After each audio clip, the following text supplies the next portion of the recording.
Good evening. I'm Ankit, and you're watching the Daily News Simplified, which is your one stop solution to daily current affairs analysis. And in today's DNS, that is 1st of December, we are dealing with 7 important articles. And naturally, these 7 articles they are divided into two categories. In the prelim centric discussion, we will start off with the disease called malaria. As the World Malaria Report of the year 2023, it highlighted that India has reduced the amount of cases as well as death which are caused by this malarial disease. Our second topic of the day is the exercise MILAN. Because this exercise, which is a multilateral exercise, it will be organized by the Indian Navy in the early next year. Our third topic of the day is on loss and damage fund because currently the Conference of Parties and its 28th meeting is underway in the city of Dubai. And the nations they have agreed to operationalize this loss and damage fund. Now the fourth article of the day is on the broadcast regulation bill because Ministry of Information and Broadcasting it has extended the legal framework of broadcast regulation which was earlier only for television, but now it has been extended to OTT content, current affairs analysis, as well as digital news. While on the other hand, in the main centric discussion, we will start off with the defense indigenization. Because only yesterday, the Defense Acquisition Council it has agreed to purchase Tejas aircraft as well as Prachand light combat helicopters, which highlight the level of defense indigenization in the Indian military.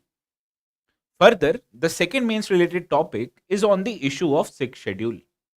Because Ministry of Home Affairs it has agreed to please by various different civil society organizations to provide constitutional safeguard to the Union Territory of Ladakh. And naturally, our last article of the day is on electronic voting machines. Because as the election results are nearby, many of the political stakeholders they have started blaming these electronic voting machines for their lack or for their rather sublime electoral performance. Hence, we will start off our today's discussion with this news article which appeared in page 6 of the Indian Express newspaper.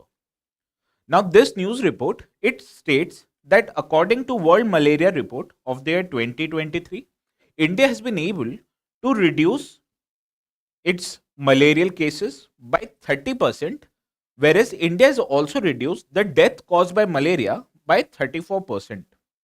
And this reduction in the year 2023 has been achieved from 2021 levels.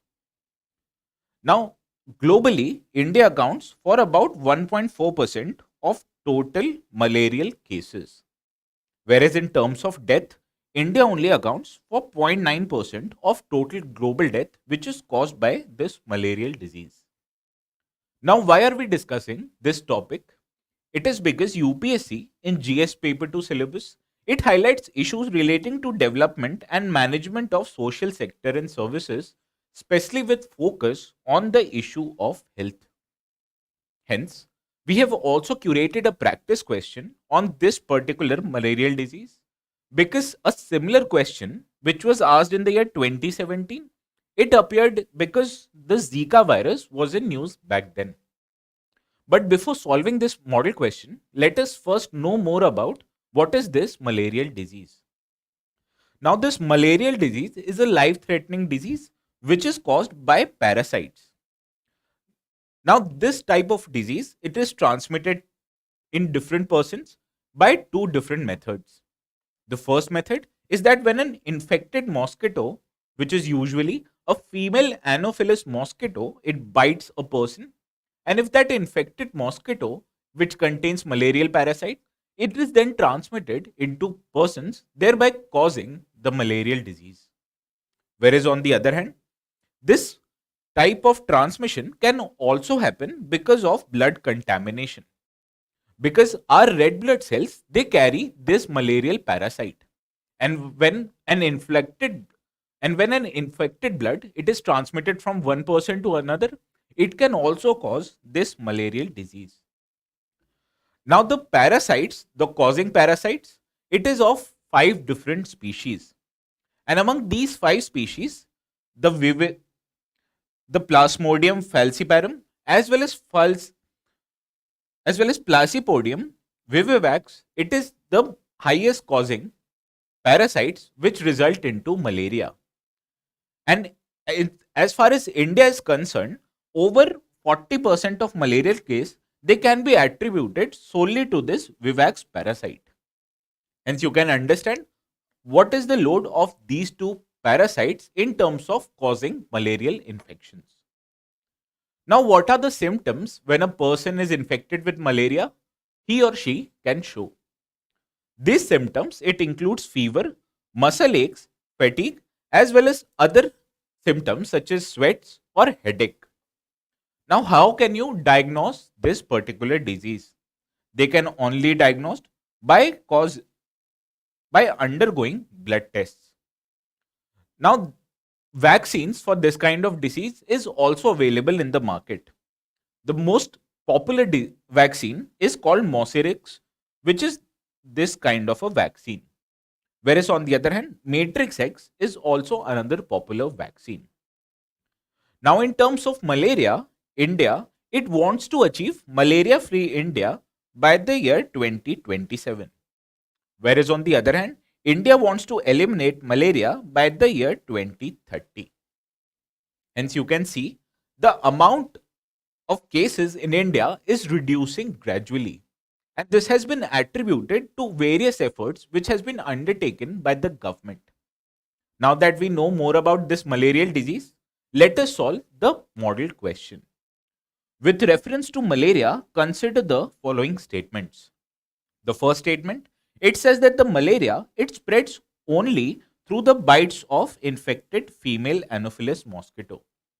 Now we know for sure this statement is incorrect because the transmission of malaria, it can happen with mosquito bites in addition with blood contamination, which can happen through contaminated red blood cells. Now the second statement, it says that Vivax malaria, it accounts for more than 1/3 of malarial cases in India. Again, this statement is correct because Vivax malaria, it causes about 40% of total malarial cases in India. Whereas the third statement, it says that India aims to be malaria free by the year 2030. Now, as I've already highlighted, India wants to be malarial free by 2027 and it wants to eliminate and not become malaria free by the year 2030. Hence, this third statement is incorrect as the correct option should have been 2027. Now, how many of the above statements is or are correct? From this above discussion, we can safely conclude that only option 2 is correct. Hence, here option A is the right answer. Whereas the PYQ is concerned, here option C was the correct answer. Now let us move to the second article of the day, which appeared in page 14 of the Hindu newspaper. Now this article, it reports that the Indian Navy, it is organizing the exercise MILAN, which is a naval exercise and it consists of many countries. Thereby, this is a multilateral exercise. Now, various type of exercise which India participates or conducts has been in news in entire year. And it is also an important topic from prelim centric discussion. Because GS paper 2 syllabus, it also highlights various groupings that affect India's interest. Further, as you can see, in the year of 2017 itself, a question appeared on Indian Ocean Naval Symposium. Hence, a similar question has been curated on various military exercises which India participates with other countries. But before solving this model question, let us understand what are the few popular military exercises that India participates with different countries. Now, the first exercise which has been in news is called L'Amitié exercise, in which the nation of Seychelles, it participates with India. Whereas Mitra Shakti exercise, it is held together with the nation Sri Lanka. While on the other hand, Austro-Hind exercise, it is conducted with Australia, and Sampriti exercise, it is conducted with Bangladesh. Now, India, it is also involved in a military exercise with China, which is called Hand in Hand. Whereas on the other hand, the Prabal Dostyak military exercise, it is conducted with help of Kazakhstan. Hence, you can see there are important other military exercises, which is equivalent, which is held with Maldives, whereas nomadic elephant, which is held together with Mongolia. Whereas Al Naga exercise, it is held together with Oman, while on the other hand, the Surya Kiran exercise, it is held with Nepal. Now that we have solved this practice, or we have know more about this joint military exercise, let us solve the practice question. Now this question, it asks us to consider following pairs. Now the first pair, it says that Al Naga military exercise, it is held with India as well as Kyrgyzstan. Now we know that Al Naga exercise is held with Oman and not Kyrgyzstan, hence pair 1 is incorrect. Whereas Prabal Dostyak military exercise, it is held with Oman, and this is also incorrect because it is held with Kazakhstan. Now the third pair, it says that Sampriti exercise is held with Nepal. Now this is again incorrect because it is not held with Nepal but rather with Bangladesh. Whereas on the other hand, the fourth military exercise, which is Surya Kiran, it is held with Nepal and not Sri Lanka. Hence, this exercise is also incorrect. Now, which of the following pair is or are correctly matched? Hence, we can say none of the options are correctly matched, and this is curated in a wrong manner. Hence, I'll say none of the exercise is correctly matched. Hence, option D is the right answer. Further, the answer to this PYQ is option B. Now, let us move to the third article of the day, which appeared in page 15 of the Hindu newspaper. Now, this particular news article, it highlights that the Conference of Parties and its 28th meeting, it is underway in the city of Dubai. And the first day of this meeting, the members country, they have agreed to operationalize what is known as loss and damage fund. Now, what is loss and damage? This loss and damage, it is referred to an irreversible damage which has been caused by effects of climate change. For example, you have a cultural monument at the seashore itself. But because of climate change, what has happened is a rise in sea level. So naturally, the sea water will come into that protected monument, thus destroying not just its cultural value but also its structural integrity. Now you can make a building which is a normal building in an again. However, you cannot reconstruct a cultural monument again without erasing its cultural significance. Hence, this kind of a damage, it is irreversible in nature. And this is what loss and damage is all about. So to compensate various member countries as against loss for this loss and damage, a different fund, which is loss and damage fund, has been created in the last meeting, that was COP27, which was held in the city of Sharm el Sheikh. Now this city is located in Egypt. Now we have curated a practice question on this loss and damage fund itself, because UPSC in the year 2016, it asked questions related to UNFCCC meeting in Paris, which was held in 2015. However, before solving this model question, let us know more about what is this loss and damage fund all about. Now, as I've already highlighted, loss and damage, it is referred to an irreversible change. Now, this irreversible change, it happens due to negative consequences of climate change. Now, the demand to establish a separate fund for compensating for loss and damage, it has arisen, or it is a 3-decade old demand. However, the announcement to formulate this loss and damage fund, it happened in the COP 27th meeting, which was held last year in the city of Sharm el Sheikh. This meeting was held in the year 2021. Now, what forced what forced UNFCCC to constitute a separate fund for loss and damages? Because developing countries, particularly the countries which are located around the ocean, that are SIDS countries, which are small island developing states, they have demanded a separate loss and damage fund. Because according to them, in a matter of just 2 decades, these countries, they have lost around $525 billion worth of GDP. And this loss has been solely attributed by these countries due to negative effects of climate change. Further, by establishing the loss and damage fund, this fund will be managed by World Bank in an interim manner. And this has been provided for a temporary period of 4 years. Now, who will benefit from this particular fund?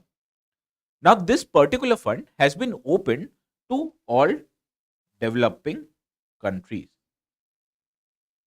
Now, who will make contributions to this loss and damage fund? Now, every country in the world can provide for contributions to this loss and damage fund in a voluntary manner. So, there's no obligation on a particular country to provide for funds for this loss and damage fund. However, handful of developed countries, they have already pledged their support for this loss and damage fund. For example, UAE and Germany, they have promised $100 million to this loss and damage fund. Whereas US, on the other hand, it has promised about $17 million. While the United Kingdom, it has promised about $50 million. Whereas Japan, it has promised $10 million. However, the largest contributor to this loss and damage fund is the European Union. Because European Union, it has promised about $145 million of fund to this loss and damage fund, which is over and above the contribution made by Germany. Now, after we have done or dealt with the loss and damage fund, let us solve the practice question. Now, with reference to loss and damage fund, consider the following statements. Now, this fund was first announced at the UN Climate Change Conference, in which was held in Paris. Now, naturally, this statement is incorrect, as I've already highlighted that this fund was announced in the year of 2022, and it was announced by COP 27, which was held in Sharm el Sheikh. Now, the second statement, it says that the Green Climate Fund would be the host and regulator of this fund. This second statement again is incorrect, because in an interim manner, it is the World Bank which will look after this loss and damage fund. Now, the third statement, it says that the payments to the fund have been delineated and every developed country has to contribute equally. Now, again, as I've already highlighted, that every country in the world, and not just developing countries, they will be contributing to this fund, and they will be contributing in a voluntary manner. Hence, no country has to mandatorily contribute, which makes this third statement also incorrect.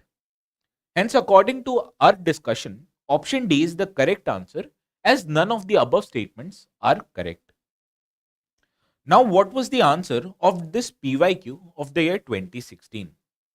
Now, option B was the correct answer to this PYQ. Now, with this, let us move to the last prelim centric article of the day, which appeared in page 10 of the Hindu newspaper. Now, recently, the Broadcast Regulation Bill, it was introduced by Ministry of Information and Broadcasting. And this bill, it extends the regulation of broadcast beyond television, and it will also include OTT content, online news, as well as current affairs. Hence, you can see this broadcast regulation bill, it broadens the ambit of broadcast regulation in India. Now, why are we dealing this particular article? Now, this article, it highlights a bill which is already in a formulating stage. Hence, we have curated a practice question on bodies which regulate broadcasting industry. For example, this is a News Broadcasting Standards Authority. And why have we curated this particular question? It is because UPSC in the year 2018, it asked a question on Food Safety and Standards Act. Further, a Food Safety and Standards Authority of India was also dealt with in this previous year question. Hence, let us know more about how this broadcast regulation in India occurs and what are the main provisions of this broadcast regulation bill. Now, the broadcast regulation bill, which was brought forward by the government, it has few features. For example, this bill, it consolidates and modernizes the broadcast regulation in India. And it also brings a single legislative framework to deal with this broadcast regulation. Further, this bill, it carries contemporary definitions and future ready provisions, which will make this bill relevant for coming years. Further, this bill, it also strengthens the self-regulatory regime, because if the government, it intends to regulate broadcast in a comprehensive manner, it will invite allegations of censorship. Hence, regulation of broadcasting industry is best in the hands of these industry players themselves. Further, this bill, it also brings a differentiated program code and advertisement code, and it treats different advertisers and programming companies in a different manner. Further, this bill, it also invites provisions which should make broadcast accessible to persons who are disabled. Hence, you can see this broadcast regulation bill, it aims to introduce inclusion in the broadcasting industry. Further, this bill, it also provides for infrastructure sharing, platform services, and right of way access. And this provision, it helps to provide the broadcasting industry with a services or infrastructure that they can borrow from other rival broadcasters. And this will create a cheaper and more efficient broadcast network. Further, this bill, it also provides statutory penalties and fines in case of violation of provisions of this bill. And this bill, it and these penalties, they are provided in an equitable manner, because larger the broadcast company, the more will be fines if they violate the provisions of this bill. Now, let us solve the practice question which we have curated on News Broadcasting Standards Authority. Now, the first statement, it asks us to consider statements regarding news regulation in India. Now, the first statement, it says News Broadcasting Standards Authority is a statutory body which issues guidelines with regulation of media in India. Now, this statement is incorrect because this NBSA is not a statutory body. Rather, the News Broadcaster and Digital Association, they have curated a self-regulatory body, hence it is an industry body. Now, this body, it regulates or issues guidelines with regulations to social media. Whereas the second statement, it says that News Broadcasting Standards Authority has the power to fine television channels in case of violation of this guideline.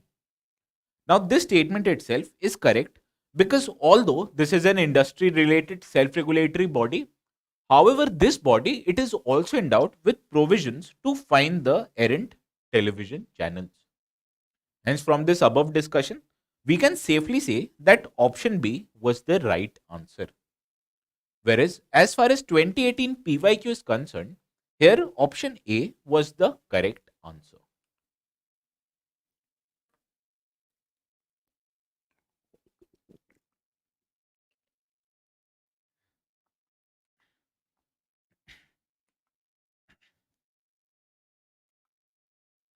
Now, with this, let us move to the main centric discussion. And the first mains related article, it, as you can see, appeared in both the Indian Express and the Hindu newspaper.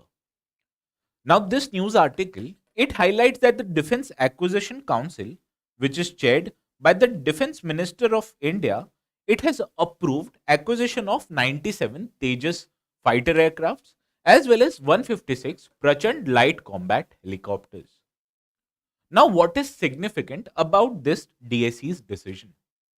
Because this DAC decision, it wants to procure military equipments worth 2.23 lakh crores, which you can see is a huge amount. But what is more significant is that 98% of this acquisition will be, this military equipments will be procured from domestic sources, which means the efforts of the government to undertake defense indigenization has been paying rich dividends. Now you'll ask, what is defense indigenization? Now, earlier, as you may have seen, most of our military equipments were sourced from other countries. However, in recent times, the government, they have highlighted that the need of India is to procure military equipments from domestic sources itself. And it means when there's a military or India's defense indigenization, it means the country, it has the ability to design, develop, as well as manufacture important military equipments inside India itself. Now, the efforts to undertake this defense indigenization, it is primarily undertaken by defense PSU organizations as well as the government body, which is Defense Research Organization.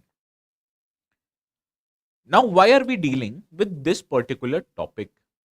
It is because UPSC in GS paper 3, it highlights indigenization of technology. Further, this issue of defense indigenization, particularly with reference to Atmanirbhar Bharat policy of the government, it has been in news in the past few years. Also, a similar question, it was asked by UPSC in the year 2014 itself. As this question, it asks us to understand foreign direct investment and its influence on India's defense and economy in both short as well as long run. Hence, defense indigenization, it will also have an impact on India's economy, in addition with impact on India's defense forces. Now, let us discuss more about this particular issue, that was defense indigenization. Now, the question, it might appear in your mind that why is there a need for defense indigenization in India? And it is because of many reasons. Now, the first and probably the most important reason is India is witnessing several security concerns. For example, India, it is in conflict with its neighbors, both Pakistan and China. Hence, both of our western as well as northern borders, they are active in nature. And to protect these live and active borders, India's defense forces, they need proper military equipments.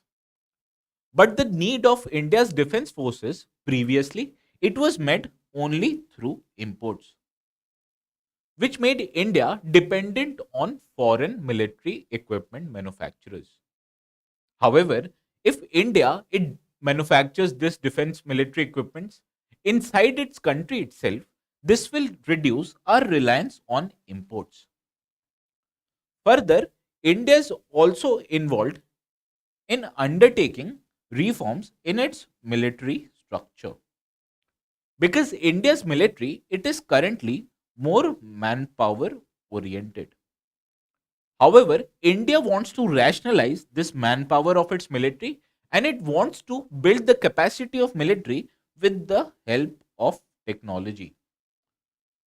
Hence, this technology level of military, when it should be increased, naturally, the most natural answer to this increase in technology, it should be sourced from domestic sources only. Hence, the security concerns of India, that is live and active borders with Pakistan and China, whereas reducing the manpower and increasing the technological level of its military, both of these causes they warrant high levels of defense indigenization. Further, India is also looking to play a greater role as a regional power. For example, India wants to increase its influence in the Indian Ocean region. And how can India increase its role as an Indian Ocean region's regional power? And it can be achieved through increased level of Indian Navy's deployment in the surrounding Indian Ocean region. And how can Indian Navy reach this desired goal? It is through procuring of military equipments from defense sources. As this domestic sources, it will reduce the cost of acquisition and it will also enable India to project its power at a more wider geographical area. Hence, India's role as a regional power, it should also warrant increase in levels of defense indigenization. Further, with the increase of defense indigenization, it also has few economic benefits. Because as I've already highlighted, India used to rely mostly on imports. And when imports in a country increase, it leads to outflow of dollars from outside India, which in terms of balance of payment means that there will be an increase in current account deficit of India's economy. Hence, in order to reduce the current account deficit, India needs to reduce its level of imports. And how can India's defense industry reduce its reliance on imports? It is through manufacturing of defense equipment inside the country itself. Hence, you can see there's an economic rationale also behind the need or demand for defense indigenization. Further, India's military, as I've already highlighted, needs to advance its level of technology penetration. For example, you must have heard many countries around the world they are developing hypersonic missiles. Now these hypersonic missiles they are very technological advanced and these missiles they travel at much higher speed as compared to cruise or subsonic missiles. However, there are only handful of countries in the world which has been able to develop this hypersonic missile. For example, the US, Russia, as well as China have been able to successfully demonstrate and build a hypersonic missile. While if India wants to procure this hypersonic missile, it will be unable to do so because these countries they are reluctant to export these hypersonic missiles. Hence, in order to achieve its parity, especially with its neighbor China, India needs to develop these advanced technologies themselves. Hence, with high level of defense indigenization and their collaborative effort, India will be able to undertake advancement in its military technology on entirely on their own. Hence, reliance of India on other countries will reduce. Therefore, security concerns, India's role as a regional power, the surrounding economic benefits of indigenization, as well as advancement in levels of technology will help India to increase its level of defense indigenization. Now, what are the government initiatives that favor defense indigenization? Let us look at these initiatives in the next slide.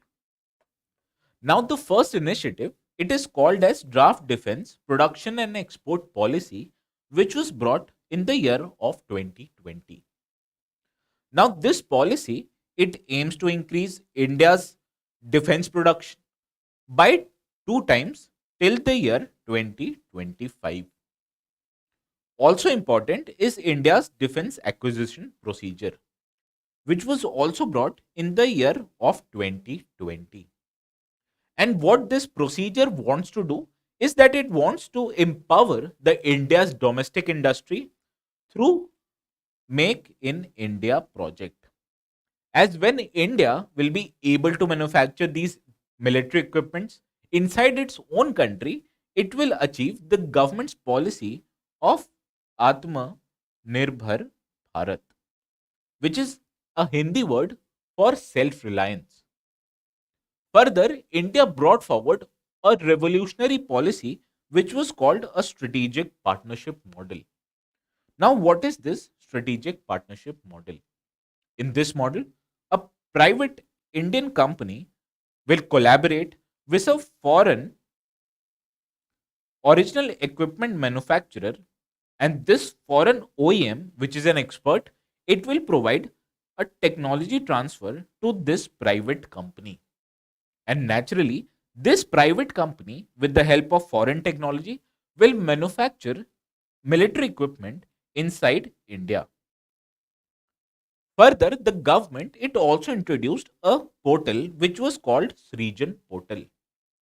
Now, this portal was introduced by Ministry of Defense, and it wants to engage Indian private players with military organizations. As through this portal, Indian industry they will be able to show their interest and also demonstrate what kind of technologies or equipments they can manufacture in India. Further, these private companies they will also be able to engage with armed forces seeking further clarifications or their defense or other requirements. And based on these requirements, which will be provided by these armed forces, private players then will be able to manufacture or design military equipments in a much more better manner. Further, recently, government also brought forward what was called as a positive indigenization list. Now, this list it contains some of military equipments. Now, whatever military equipment which is contained in this positive list, it is embargoed from imports. Hence, these kind of military equipments which find themselves in positive indigenization list, they will not be able to be imported, hence will increase India's defense industry to manufacture these military equipments. And hence the demand of India's armed forces for this particular military equipment, which are mentioned in the positive indigenization list, this demand will be met by the Indian industry themselves. Further, government it also encourages India's defense entrepreneurship. For example, recently government throwed upon what was known as the Defense India Startup Challenge. Now, through this challenge, many of the startups they were able to make functional prototypes of various equipments which are important for national security. For example, there's a startup called New Space Organization. Now, this New Space Aerospace, it was able to demonstrate drones which was then procured by the Indian Army themselves. As these swarm drones, they can be utilized in a military conflict in a much more effective manner. Further, defense entrepreneurship, it was also brought forward through what was called a technology development fund.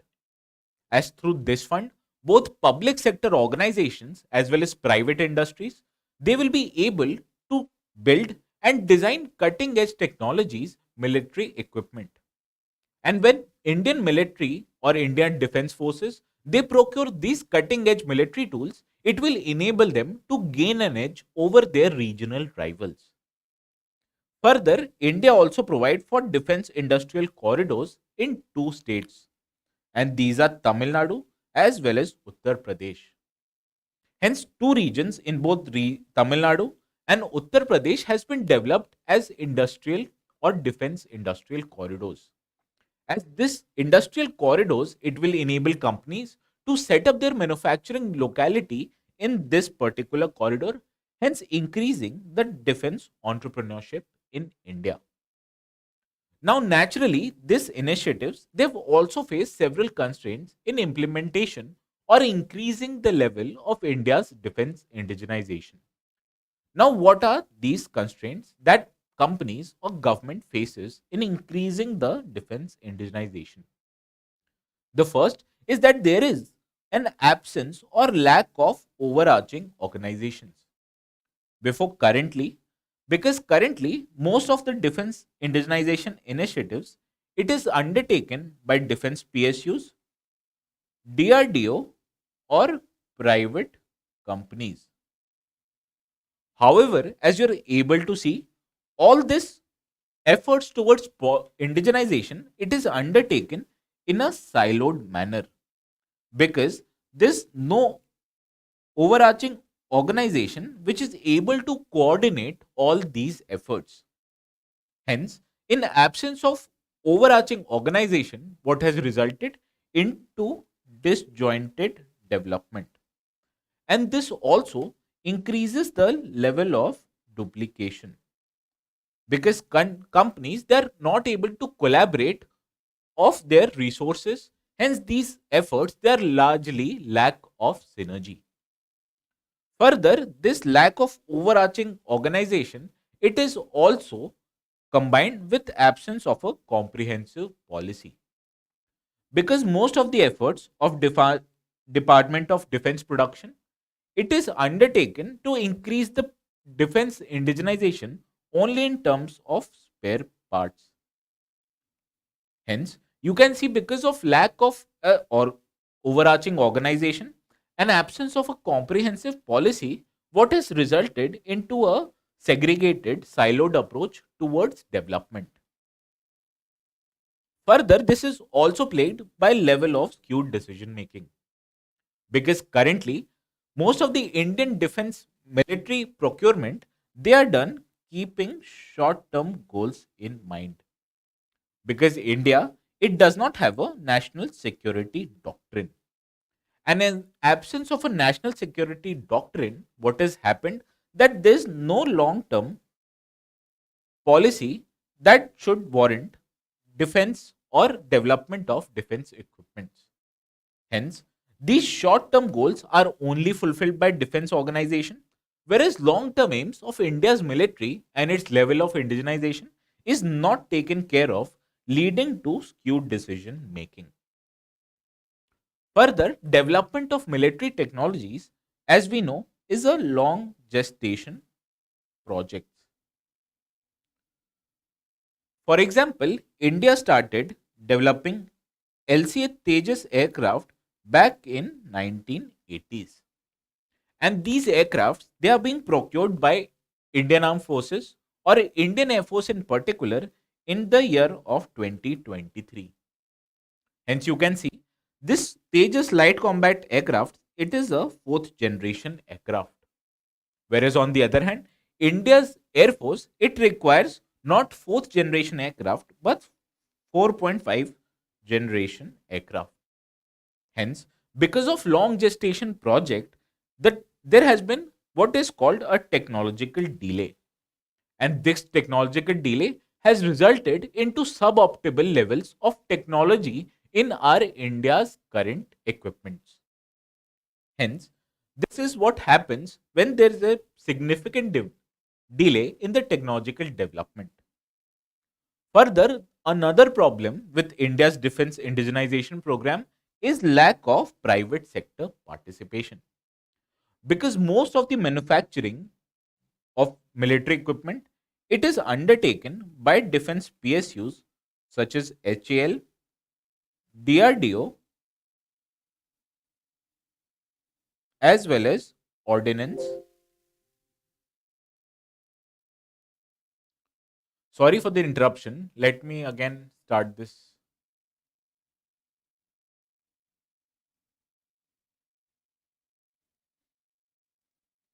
Yeah. As I was saying, that the private sector participation in India's indigenization program is low because most of the efforts towards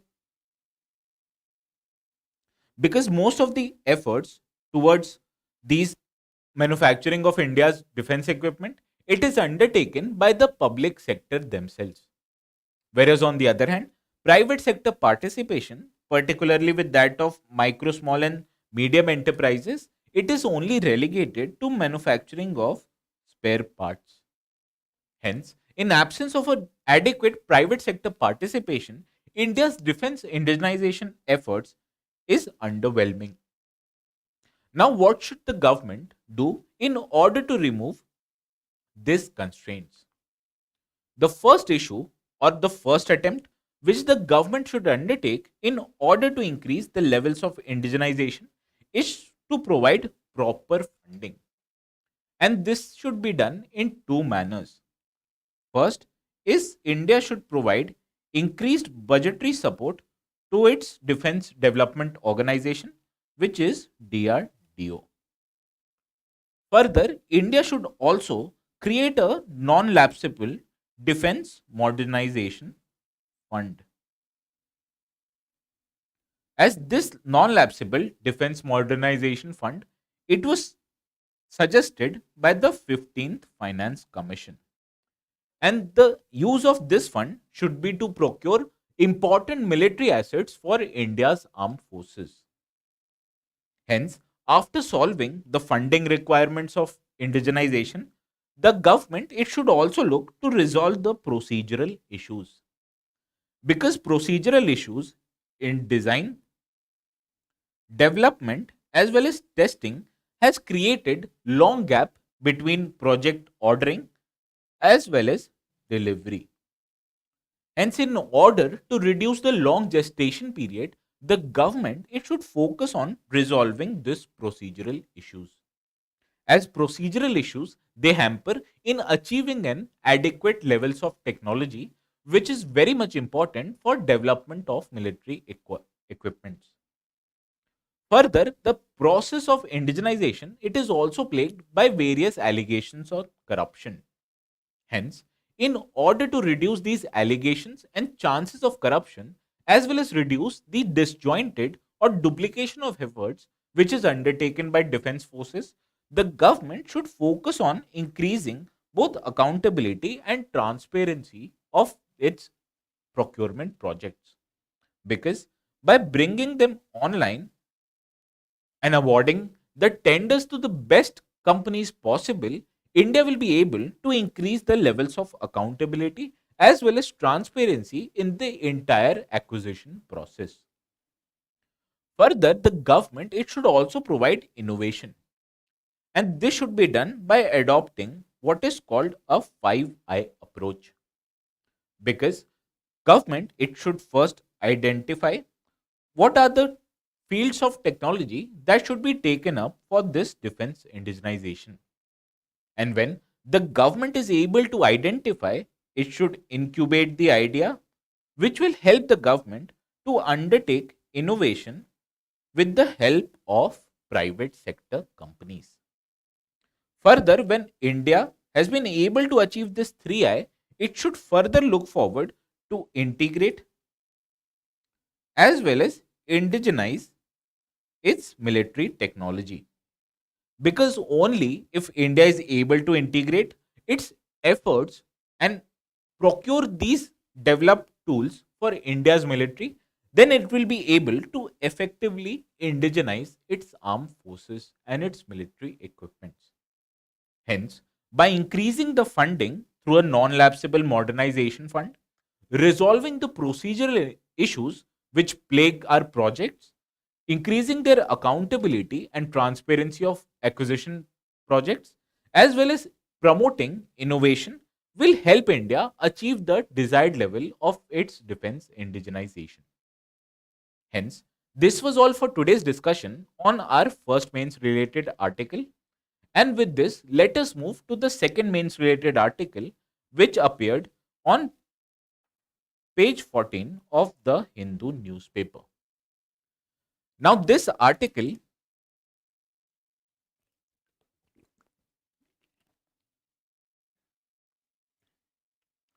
article it highlights that the Ministry of Home Affairs it has agreed of civil society's demand to provide a constitutional safeguard to the Union territory of Ladakh. Now, why are we dealing with this constitutional safeguard requirement, which the civil society organizations have demanded in form of sixth schedule? As this sixth schedule, it provides certain safeguards to tribal areas. Now, this sixth schedule, it is currently in place in states of Assam, Tripura, Meghalaya, as well as Mizoram. And this safeguard, it is provided to these states through two important articles. The first article is Article 244 of the Indian Constitution. As this article, it provides special system of administration for certain areas which is designated as the scheduled area or tribal area. Further, these areas they are also provided with statutory grants through Article 275. As this statutory grant, it can be utilized and it is given to these from Consolidated Fund of India. And these also include specific grants for promoting the welfare of scheduled tribes and also raising the level of administration in these scheduled areas. Now, why are we dealing with this sixth schedule? It is because it is an important provision of the Indian Constitution and this is specifically mentioned in GS Paper 2 syllabus.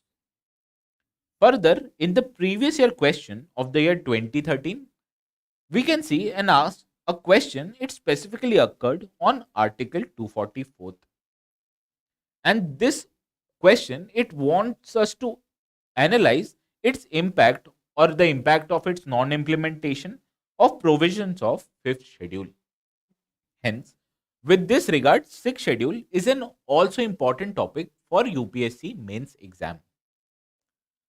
Now, why is Ladakhis or why are Ladakhis demanding this particular schedule? Because previously, before the year 2019, the area of Ladakh, it was part of then state of Jammu and Kashmir. However, in August of 2019, this Jammu and Kashmir or erstwhile Jammu and Kashmir, it was segregated into two separate union territories. The first was Union Territory of J&K, which was provided with a legislature, whereas on the other hand, the Union Territory of Ladakh, it was not provided with a state legislature. Hence, Ladakh, it came to be administered by the bureaucrats themselves. And this has created a sense of alienation among the local population. However, there are two councils, one in Leh as well as another one in the city of Kargil. However, these councils, they are not very powerful because the powers of these councils, they are only related or limited to collection of few taxes such as parking fees or land allotment. Further, in the year of 2019 itself, the National Commission for Scheduled Tribes, it recommended granting of sixth schedule to areas of Ladakh. Because according to this National Council or National Commission for Scheduled Council, the sixth schedule, it is very much important to promote the distinctive culture of Union Territory of Ladakh. And because of this, various civil society organizations, they have been demanding that central government should grant Ladakh with the sixth schedule status. Now, naturally, you will ask, what are the benefits of a sixth schedule status on a particular scheduled area? Now, the first and probably the most advantageous component of this sixth schedule is the autonomous district councils. Because these councils, they are bodies which represent a particular district. And these councils, they can administer the six scheduled areas in an autonomous manner. Now, this council, it consists of 30 members, which include both nominated as well as elected members. Now, these now for example, if I say that a particular scheduled area, which is this area, it is governed by what is called an autonomous district council. However, in a particular scheduled district, if there are various other scheduled tribes, these scheduled tribes they will be designated, or these regions they will be designated as a separate autonomous regions. Hence, a autonomous district it might consist of many autonomous regions. Further, these councils they are provided with legislative powers, and these legislative powers they are very significant, and they empower these councils to enact certain laws which might be on relation with land, forest, shifting cultivation, village administration, or matters related to personal issues such as marriage, divorce, or social customs. Further, these autonomous district councils they are also endowed with judicial powers. For example, there's a judicial issue between two different sections of tribals. Hence, these autonomous district councils they can adjudicate conflicts which may arise on different issues. Further, these ADCs they are also endowed with regulatory powers, as these ADCs they regulate, construct, or manage issues related to primary schools, regulation of markets, ferries, fisheries, roads, and so on. Hence, you can see these ADCs they are endowed with significant regulatory powers, which also enables them to regulate the amount of money lending which the tribals may be involved in. However, it is important to note that all these regulatory powers and legislative powers they are they can be only exercised if the governor of a particular state they he or she may agree upon. Further, one of the most attractive features of the sixth schedule is the ability of these ADCs to collect tax revenue themselves. As these agencies, they are endowed with financial powers which enable them to have their own individual budget.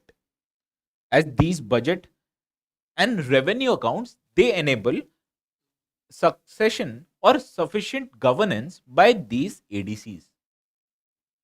However, the powers of these ADCs they are subjected to regulation of state legislature as well as parliament.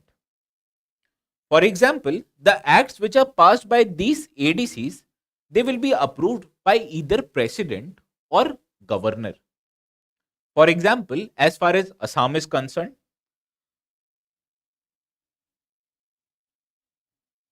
the governor itself can approve both powers relation to parliament or application. Now, application of laws which are passed by parliament and state legislature, they are not usually applicable on areas of sixth schedule. However, the government, which is both central government or state government, through exercise of powers with governor and president, they may regulate how much a law of parliament or state legislature they can be made applicable to these six scheduled areas. For example, as far as state of Assam is concerned, here the power it lies solely with the governor themselves. As the governor of Assam, he can regulate whether an act of parliament or state legislature can be implemented in the six scheduled areas. Whereas other three states that are Meghalaya, Tripura, as well as Mizoram is concerned, here the president can apply the laws of parliament on these states, whereas the governor he can allow the laws of state legislature or state legislative assembly to be applicable on these scheduled areas. Hence, you can see that these scheduled areas, the laws of parliament and state legislature, they are not applicable on these six scheduled areas in a particular manner. Hence, effectively, the powers of legislation as well as governance, it is solely endowed to these autonomous district councils, which naturally makes these autonomous district councils a very powerful political body. And endowing a significant power to an autonomous district council, it has also invited a several concerns. Now, what are the problems in implementation of sixth schedule provisions? For example, as I've already highlighted, there's a concentration of power in the hands of autonomous district councils. Whereas, on the other hand, as against other areas which are non scheduled areas, the powers they are distributed equally both at central, state, as well as local level. And powers at the local level, it is governed by PRIs as well as Gram Sabha. However, a local body or PRI, it is not applicable in the sixth scheduled areas. Hence, you can see there is not an effective decentralization of power because most of the power in six scheduled areas it is concentrated at the hands of this autonomous district council themselves. Further, the legislative power of this council it is subjected to the regulation of governor as well as presidents. Hence, any legislation which is passed by these autonomous district council, it needs to be assented by the governor himself. Hence, indirectly, you can say that the state government who advises this governor, they can regulate the passage of certain legislation. Because when a bill is presented to this governor, there's no specific time frame under which this governor should provide his assent to the bill. And if a state government it decides to delay this assent, it will lead to a lack of legislative power, which is originally envisaged under sixth schedule. Further, these six scheduled areas they are financially dependent on union government because as in non-scheduled areas where local institutions such as Panchayati Raj institutions they are provided with funds through consolidated fund of state. However, this provision it is not applicable on six scheduled areas. Hence, naturally, they are solely dependent for finances based on their own tax collection as well as funding from central government under Article 275. Hence, you can see in the absence of adequate funds, these autonomous district councils will not be able to discharge their functions in an effective manner. Further, what we have seen is that the levels of development in autonomous district council it has not been adequate. For example, several developmental work in non-scheduled areas it occurs through Mahatma Gandhi National Employment Guarantee Act, also known as Manrega. As this Manrega funds, it is available to the lowest level, and the audit of this fund it happens through Gram Sabha.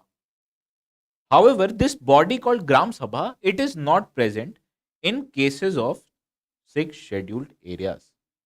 Hence, naturally, this scheme of Manrega it is not applicable for six scheduled areas, thus rendering these areas with low levels of economic development. Further, with concentration of power in this six scheduled areas and with concentration of power in autonomous district council, what we have witnessed that these autonomous district council they are also prone to corruption. As many of the district councils they have been alleged to be involved in issues related to money laundering. Hence, you can see lack of decentralization of power, the legislative control of state government over six scheduled areas, dependency of six scheduled areas on funds from union government, existing of overlapping functions, which is due to inadequate activity mapping lack of development, as well as allegations of corruptions have created issues in implementation of sixth schedule provisions. So you will ask, what should be the way forward in order to increase the implementation or effectiveness of this sixth schedule provision? First, most important advice is that these autonomous district council, they should also exist what should be the village council. As this village council, it will have, or it will be an elected body. Hence, you can see the levels of decentralization of power, it will be much more effective if we create an elected village council. Further, there should also be a Gram Sabha in every village that consists or that is included in the scheduled area. Because with Gram Sabha, what happens that people, they get together and analyze the decisions of a local body. Hence, with adequate participation of Gram Sabha, it will increase the levels of accountability and transparency in functioning of autonomous district councils. Further, the elections to these village councils, as well as establishing Gram Sabha, it should be done by the state governments or state election commission in a regular manner. Further, the participation of members in autonomous district council, the government, it should ensure that there should be a better inclusion. And the inclusion in this autonomous district councils, it can be increased by participation of women as well as ethnic minorities. Because when women and minorities, which are usually excluded from these autonomous district councils, and when they participate in day to day activities of these ADCs, it will increase the level of inclusions in a scheduled area. Further, the functioning of these autonomous district council, it should be enhanced in a significant manner. And this can be enhanced by provision of social audits.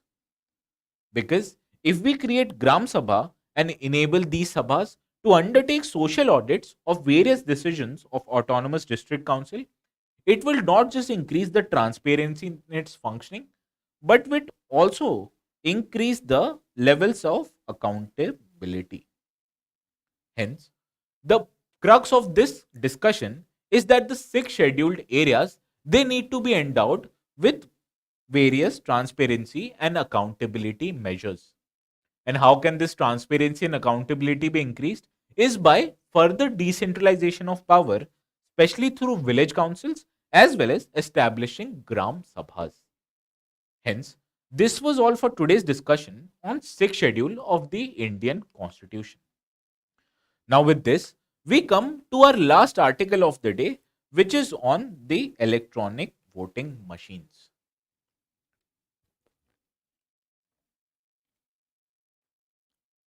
Now, every time, whenever there's an election or its result nearby, various political stakeholders in India, they start blaming the ineffectiveness of electoral voting machines because they feel that some party, they have tempered with these EVMs and has tilted the election in their manner. However, time in and time again, the Election Commission of India, it has undertaken various measures in order to increase the transparency in the workings of this EVM machine. And the Election Commission, it is of the opinion that these EVMs, they are non-programmable device, hence they cannot be tampered with by other parties. However, to also ensure the transparency, the EVM or the Election Commission of India, it introduced what was known as verified paper trail or VVPAT machines. Because whenever you go to vote in a particular election, you will be displayed by a particular slip. Now, what is this EVM machine? Now, this EVM consists of three elements. The first is called a balloting unit. And this balloting unit, it is controlled or it is connected through wire to what is called a control unit. Now, there's also a third component of this VVPAT machine, which is known as a VVPAT. Now, this VVPAT machine, it has a separate window which displays the election symbol of a particular candidate which you may have voted upon. And all these three components of EVM, it is powered by an external battery. Hence, you can see that this particular EVM, it is not connected to an plug or light source. Rather, this power, it is sourced from an attached battery itself. Now, what are these EVMs and what are its significant features? Let us discuss this in the next slide. But before discussing, let me ensure that this topic is important from GS Paper 2 perspective. Because salient features of RPA is mentioned in the syllabus, and the use of EVM, it was legalized by introducing a new section which was called as section 61A in the Representation of Peoples Act of the year 1951. And this change, it was introduced in the year of 1998, which made use of EVMs in India's election a legal measure. Further, questions regarding to controversies around EVM, it occurred in the mains of the year 2018. Hence, you can see any development in ensuring the free and fair election process, it is important from UPSC's perspective. Now, what are the features of this electronic voting machine? The first and probably the most important feature is that these machines, they are non-programmable in nature. Because the source code of these machines, which is a code that enables these machines to function, they are secured in nature. And this source code, it was developed in-house by two PSUs. First is ECIL as well as Bharat Electronics Limited. And this secure source code, it is programmed into EVM at the time of its manufacturing.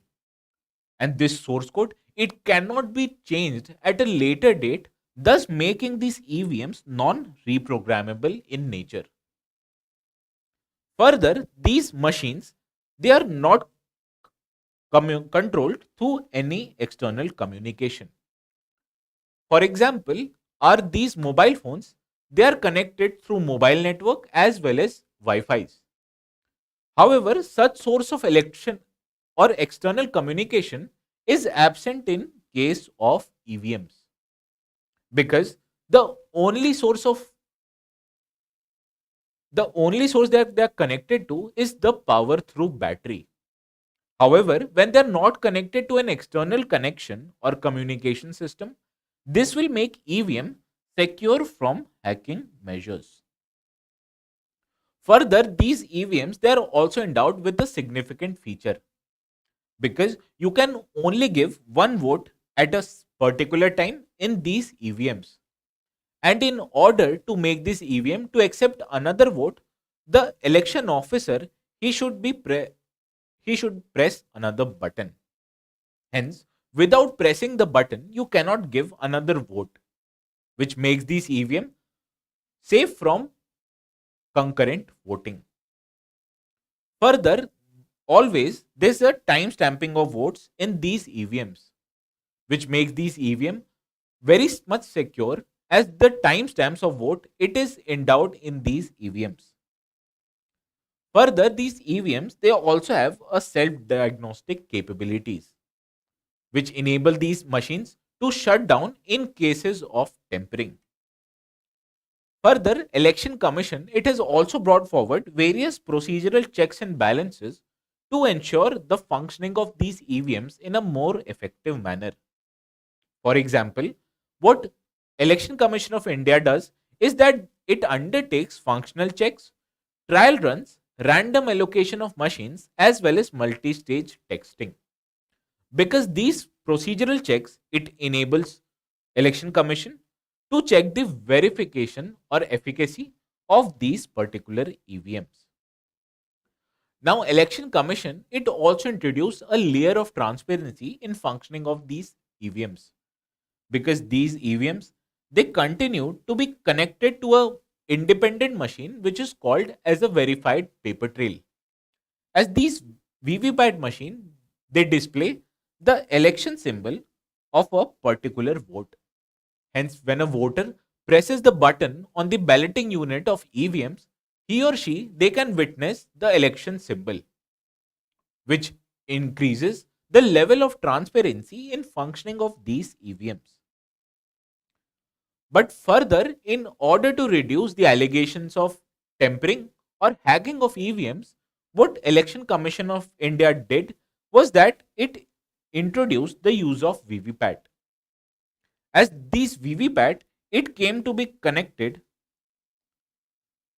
to all EVMs, which I've already highlighted. It increases the level of transparency, because persons, they also, they know that these EVMs, they are allocating or displaying only the vote that they have given to a particular candidate.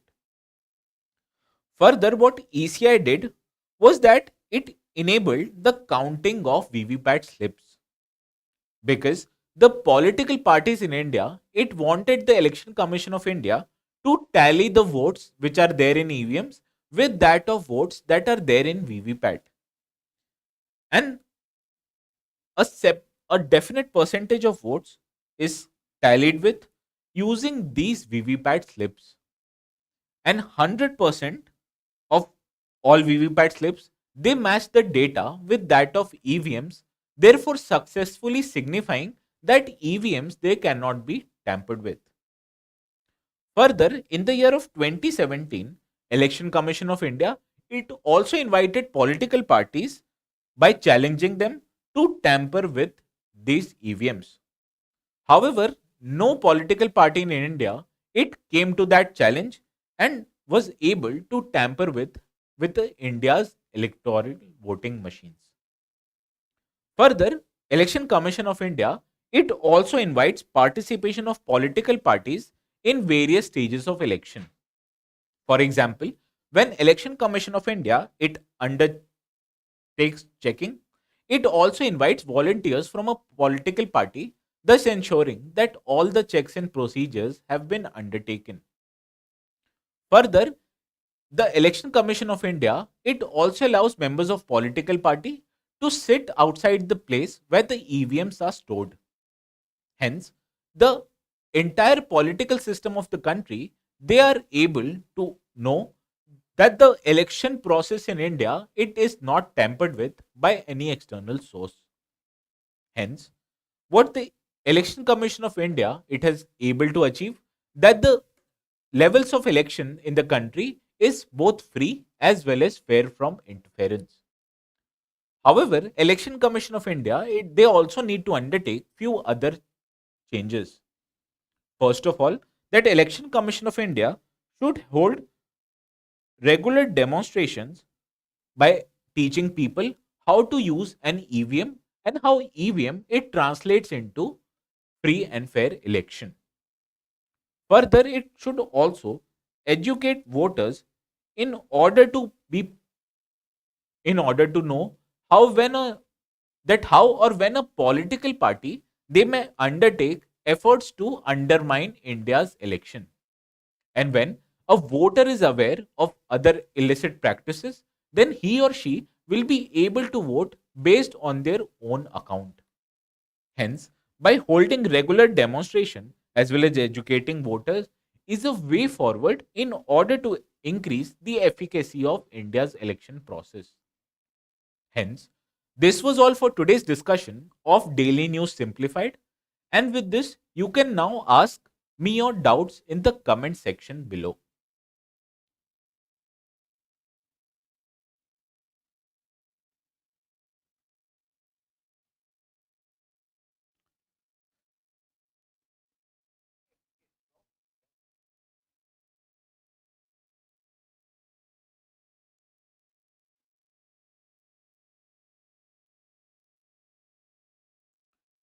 Now Kanika Dhami is asking, how is sixth schedule different from fifth schedule?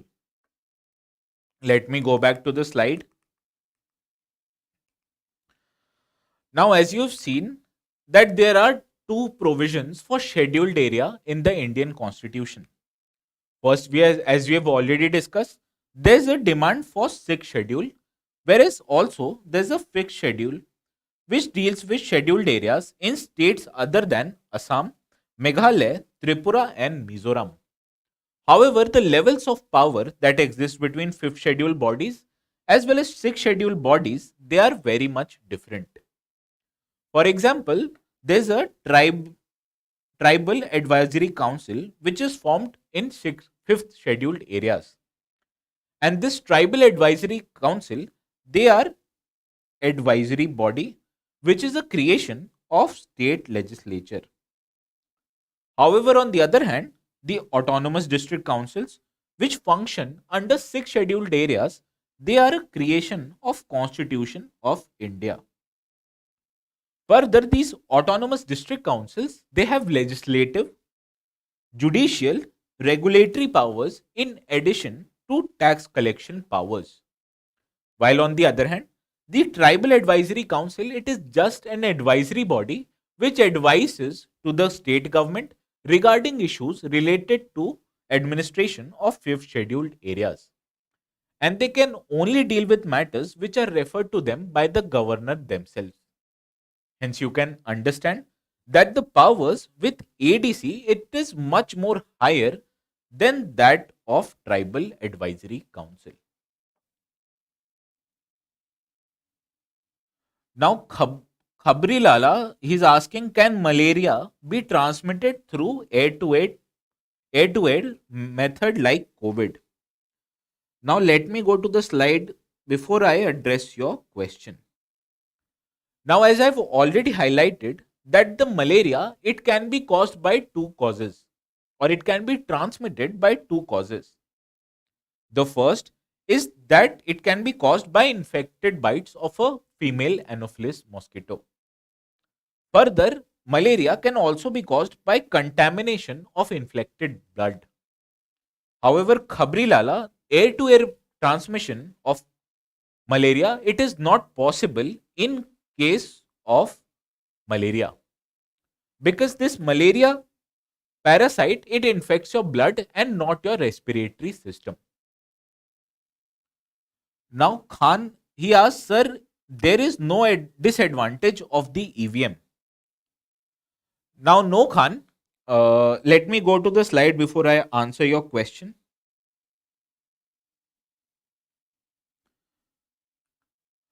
Now, there are no disadvantage to VVPAT or EVMs, because earlier when the voting was done through paper ballot method, it led to many votes being invalid, because the stamping that was done in the paper ballot, if it was not done in an effective manner, the election commission will render your vote irrelevant. However, same is not the case with EVM, because when you press a particular button in an EVM, it gives a beeping sound, which makes you aware that your vote has been registered by the EVM. Further, the transportation of ballot boxes which hold paper ballots, it was also a logistical challenge. However, EVMs, they are same in size, thereby the logistical challenge in transportation of these EVMs, it is very much less. Further, when counting of votes were concerned, the paper ballot or counting of paper ballot, it took many days. However, as you may be aware of, that the counting which is done through EVMs, it only takes few hours, thereby it enables the Election Commission of India to answer or to publish the results of an election on the same day itself. Hence, there has been no disadvantage of the EVMs in as far as India's election is concerned.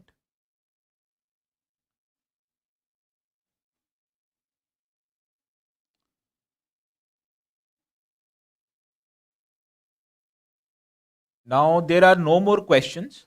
And if students have more questions, they can ask me those questions in the comment section below. And our team, They will try to answer your question as soon as possible.